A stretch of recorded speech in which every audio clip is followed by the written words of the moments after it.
Hello students, I am Rainiel M. Sabanal and I will show you how to find the one-sided limits given by a graph and a piecewise function. But first, what is a one-sided limits? Now, nasabi ko naman na sa inyo dati na meron tayong left and right hand limit. Actually, yung one-sided limit, ito yung general term natin dyan for left and right hand limit. But kung gusto niyo ng mas specific na one-sided limit, tinatawag nating left or right ang isang one-sided limit. Of course, kapag meron tayong limit from the left, we will use x approaches to c from the left. So as you can see, meron tayong exponent na negative dun sa c natin, parang exponent. And kapag meron naman tayong limit from the right, we have x approaches to c from the right. So from the right, so nasa kanan natin, kaya magiging positive. So yan yung one-sided limits natin. So kapag magkakaroon tayo ngayon ng the limit of f of x as x approaches to c, so hindi na siya one-sided limit, it is a two-sided limit. So dapat parehas yung L1 natin at saka yung L2 natin dito. So parehas dapat yung limit natin from the left and limit natin from the right para magkaroon tayo ng two-sided limit. Okay, so let's start.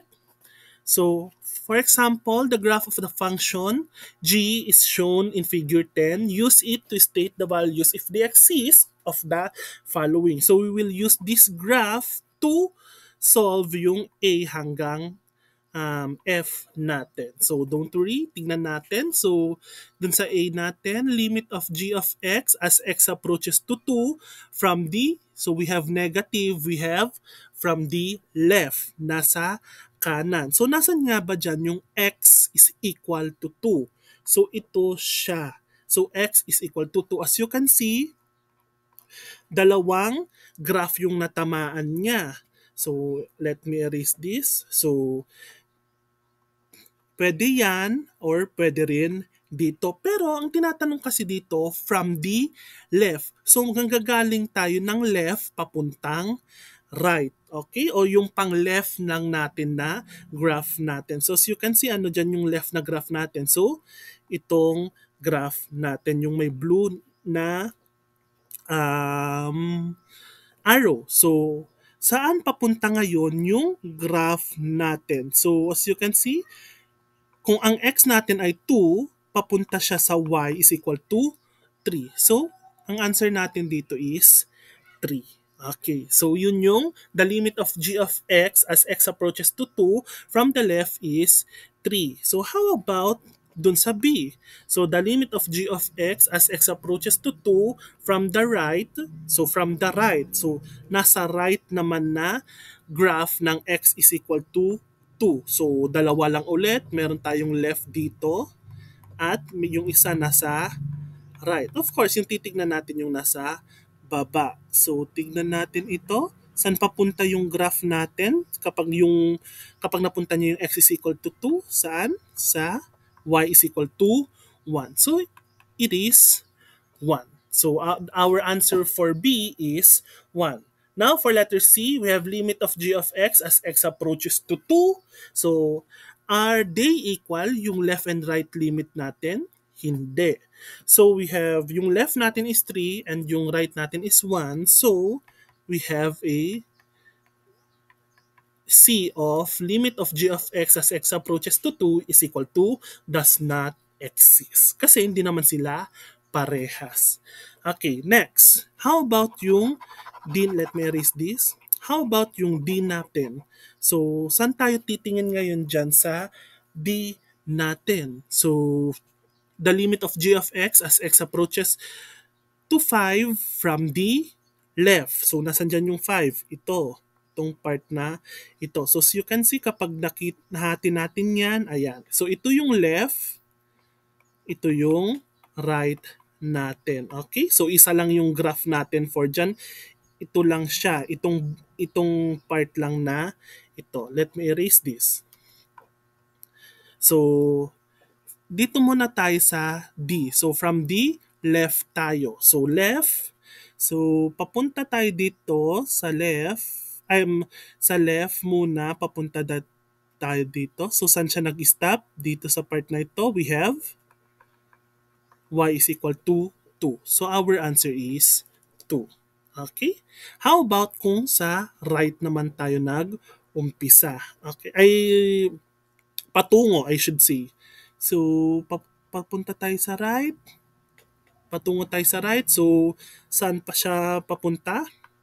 Sa 2 pa rin. So, as you can see, if we have a one-sided limit o yung left-hand limit natin na 2 at yung right-hand limit natin ay 2 rin, so, our limit of g of x as x approaches to 5 will be also to 2 kasi parehas yung dalawang one-sided limits natin. So, ganyan kumuha ng one-sided limits using given by a graph. Next. Okay. How about if we have this graph? Okay, medyo nakakalito pero isa-isahin natin. So the limit of f of x as x approaches to negative 4 from D, anong tawag dito sa exponent natin? From D, left. Nasaan yung x natin? Sa negative 4. Okay, so kung nalilito kayo, pwede nyo lagyan ng line. Okay, so nasaan yung left? Ito. Nasaan yung right? Nandito. Okay, so is equal to, so patungo tayo sa left. So papunta lang tayo sa left. So ano to? We have positive 2. So our answer is equal to 2. Ganun lang yon. How about it dito? Sa letter C. Limit of f of x as x approaches to negative 4 from the right. Patungo tayo sa right is equal to, so, nandito tayo, papunta rin tayo, nadaanan na natin yung line. So, we have also 2.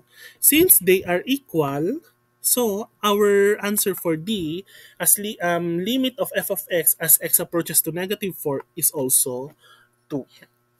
Next example, we have this. The limit of f of x as x approaches to 1 from D left. Okay, nasan dyan yung 1? Okay, itong part na ito. So, ito yung 1 natin. So, linyahin natin. As you can see, meron tayong dalawang graph. So, of course, yung nasa taas, ito yung left. At yung nasa baba, ito yung right natin. Okay? So, left muna tayo. As x approaches to 1 from the left. So, sa taas muna kayong pupunta. So, papunta siya sa anong number to? Y is equal to 4. Okay? So, our F is 4. How about itong G natin? So, from the right naman tayo.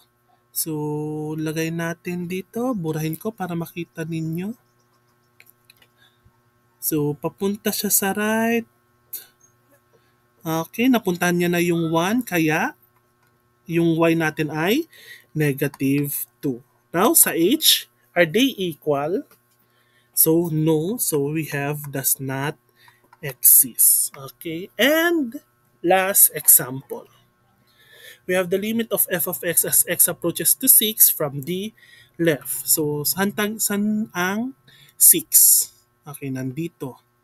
So, hatiin lang natin. So, ito yung left, of course. Ito yung right. Okay. So, equals lang siya sa, so, papunta ito sa, patungo ito sa left.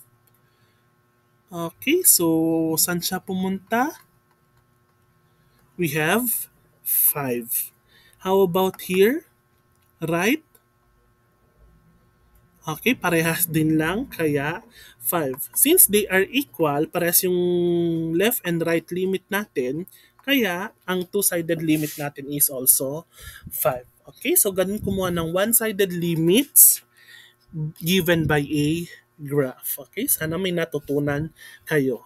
Okay, next we have, how about kung binigyan naman kayo ng piecewise function? Okay, so Dito sa piecewise function natin, huwag kayong malito. So, we have g of x is equal to 6 plus x if x is less than negative 2. Less than negative 2, ibig sabihin dyan, mas mababa sa negative 2. So, katulad ng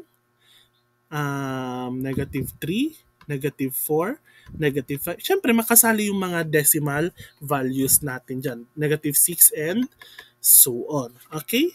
So, x is square if x is greater than or equal to negative 2. So, we have negative 2, negative 1, mas mataas daw sa negative 2. So, 0, 1, 2, and so on. So, this is greater than or more than. So, greater than. So, let's answer A. The limit of g of x as x approaches to negative 2 from the left. So, ito ay left. So, magbigay kayo ng number na nasa left ng negative 2. So, nandito yung left natin. So, mas mababa sa negative 2. Kaya magiging negative 3. O, nasan dyan yung negative 3? So, ang gagamitin natin ngayon ay 6 plus x. So, kasi dun yung may negative 3. So, we have the limit of, ngayon isusulat nyo na yung function, 6 plus x as x approaches to negative 2 from the left. Okay? Since it is a polynomial function, okay lang na i-substitute nyo yung ating c. So, we have 6 plus negative 2. Since nag-substitute na natin, hindi na natin isusulat yung limit of limit pati rin yung as x approaches to negative 2 from the left. So we have negative 4 as our final answer.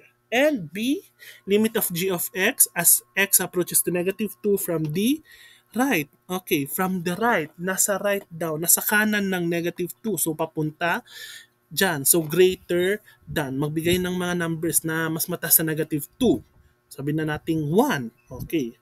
So itong 1, as you can see, itong 1, nandito siya mismo sa x square. So yung x square ngayon yung gagamitin natin. So we have the limit of, nung gagamitin na natin ng function, x square na, hindi na 6 plus x yung function natin. As x approaches to negative 2 from the right.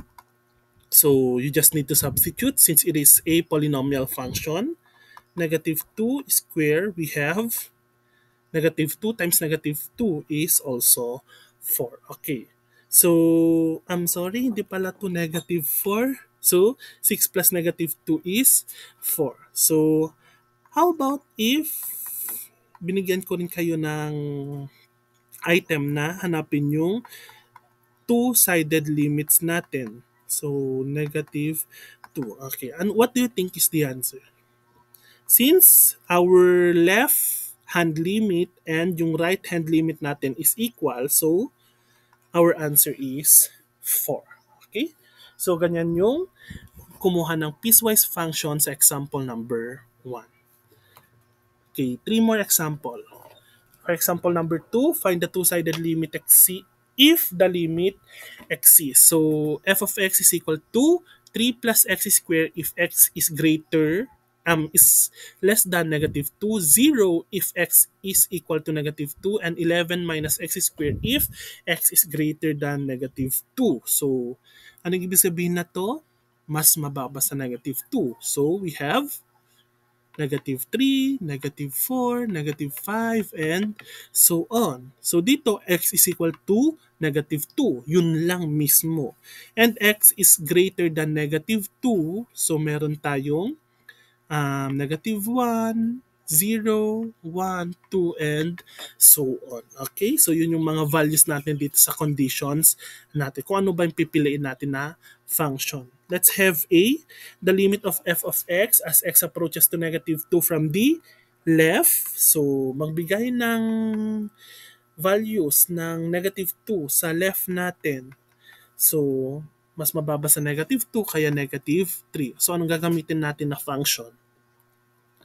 So, the limit of 3 plus x squared. Ito yung gagamitin natin kasi yung negative 3 ay kasali dun sa first condition natin. As x approaches to negative 2 from the left. So, substitute 3 plus negative 2 square. So, negative 2 times negative 2 is 4 is equal to 7. Okay, so that's our A. How about in B? So, the limit of, anong gagamitin? What do you think yung gagamitin natin na function? Is it 0 or 11 minus x squared? It should be, okay, it should be 11 minus x squared. So, nasa right na tayo ngayon. Mas mataas dapat sa negative 2. So, sabihin na natin negative 1. And yung negative 1 nandun sa pangatlong condition. So, we have limit of 11 minus x squared as x approaches to negative 2 from the right. So, substitute 11 minus negative 2 square. 11 minus 4. 11 minus 4 is just 7. Are they equal? Yung left and right hand limit natin? Yes. So the limit of f of x now as x approaches to negative 2 is equal to 7. So that is our final answer. Last two, find if the two-sided limit exists. If given by f of x is equal to x squared plus 1 if x is less than 0, and x minus 1 if x is greater than or equal to 0. So, ang A natin, sabi na nating limit of f of x as x approaches to 0 from the left, and yung B natin na ngayon ay the limit of f of x as x approaches to 0 from the right naman. Okay. Anong function yung gagamitin natin dito sa letter E? Is it the x squared plus 1 or x minus 1? It is x squared plus 1. Nasa left hand limit tayo, so mas mababa dapat sa 0. So, x squared plus 1 as x approaches to 0 from the left. So, we have 0 squared plus 1, kaya 1 na lang siya. Okay, how about sa B? The limit of what function? Of course, kabaligtaran, x minus 1. As x approaches to 0 from the right. Substitute 0 minus 1, we have negative 1. Are they equal? No, they are not equal. As you can see, yung left natin ay 1, positive 1, tapos yung right natin is negative 1. So, our answer on the limit of f of x as x approaches to 0 is dito na lang, does not exist since our one-sided limits are not equal. So ito yung final answer natin. And last. So gawa tayo ng item, limit of, sabi na nating h of x as x approaches to negative 3 from the left, and b, the limit of h of x as x approaches to negative 3 from the right. Okay? So, negative 3 from the left. Anong kukunin natin dyan ngayon na function? So, the limit of, okay, mas mababa sa negative 3. So, itong function na ito. Limit of 4 as x approaches to negative 3 from the left. Since meron tayong constant function, so yan na yung magiging sagot natin. Next, negative 3 from the right. So, mas mataas sa negative 3. So, we have 2x plus 3. So, the limit of 2x plus 3 as x approaches to negative 3 from the right. So, substitute 2 times negative 3 plus 3. 2 times negative 3 is negative 6 plus 3 is negative 3. Okay? Parehas ba yung ating left and right hand limit? No. So, what's our final answer? So, the limit of h of x as x approaches to negative 3 is equal to does not exist. Okay? So, ganyan lang kumuha ng one-sided limit pagdating kapag binigyan kayo ng graph and piecewise function. That's all for today and thank you for listening.